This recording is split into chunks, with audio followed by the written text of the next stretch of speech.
नमस्ते दोस्तों। Shift Mindset with Prafull Kumar Jha के आज के इस एपिसोड में हम जिस टॉपिक की जिक्र करेंगे वो टॉपिक है improve your critical thinking skills.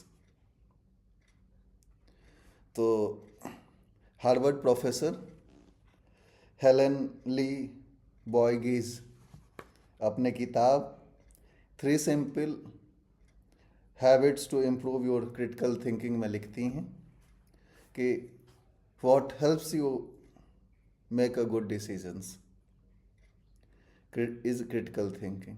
फिर आगे लिखती हैं what doesn't help accepting the first propose solution और not taking the time to evaluate a topic from all sides. To guard against these blunders, question your assumptions always, especially when the stakes are high. If you are coming up with a new business strategy, ask why is this the best way forward? What does the research say about our expectations for the future of the market? फिर आगे लिखती हैं also consider whether the logic and the conclusions of an argument are well supported by data and seek out fresh perspective since it's tempting to rely on your inner circle. Get outside your bubble and ask different people to challenge your logic. तो इस किताब में Helen Lee बॉयगीज लिखती हैं कि as a leader जब भी हम कोई डिसीजन लें, स्ट्रेटजी बनाएं या किसी भी प्रोजेक्ट पे काम करने की बात हो तो हम ये देखें कि हमारा जो प्लान है क्या उस मार्केट नीड में फिट बैठती है, क्या वो हमारे ही इंट्यूटिव बेस्ड है कि जैसा हम सोचते हैं वैसा ही होने वाला है,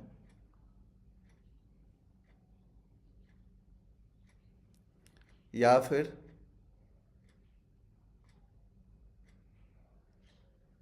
हमें ये भी देखना होगा कि हमारा जो प्लान है वो केवल हमारे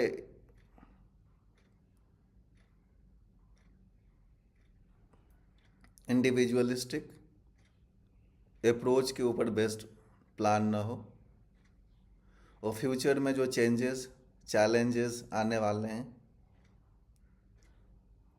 उसको भी मिटिगेट करने के लिए हमारे पास एक फ्यूचरिस्टिक अप्रोच होना चाहिए. तो इसलिए ऑथर कहती हैं कि आप अपने इनर बबल से बाहर आइए, लोगों के स्ट्रेटजिस्ट के फीडबैक्स लीजिए, मार्केट ट्रेंड क्या आपके डेटा स्ट्रेटजी प्लान को सपोर्ट करता है या नहीं, उसको भी जानने समझने की कोशिश कीजिए.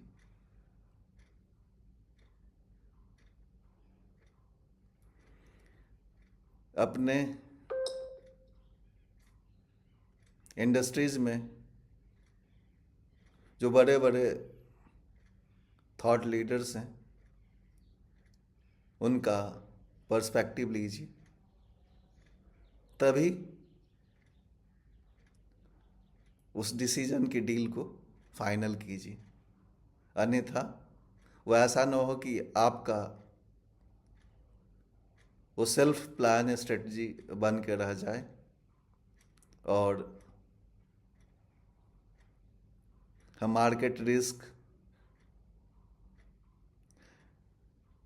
हर प्रतिदिन होने वाले चेंजेस डायनामिक्स को शायद हमारी कहीं स्ट्रेटजी और प्लानिंग उसको एक्सेप्ट ना कर सके, तो फिर हमारा स्ट्रेटजी फेल हो जाएगा। तो कहने का मतलब ये है कि हम अपने कंफर्ट जोन से बाहर जाके सोचें, अपने पर्सपेक्टिव नज़रिए को चैलेंज होने दें, और फिर जो आउटकम्स निकल के आता है उसको एक्सेप्ट करके आगे बढ़ने की कोशिश करें। तो आज के लर्निंग सीरीज़ के इस एपिसोड में बस इतना ही। तो आज हमने सीखा कि हम अपने क्रिटिकल थिंकिंग स्किल्स को कैसे इम्प्रूव करें। तो आप सभी को मेरा प्रणाम, आभार, नमस्कार, जय हिंद, जय भारत।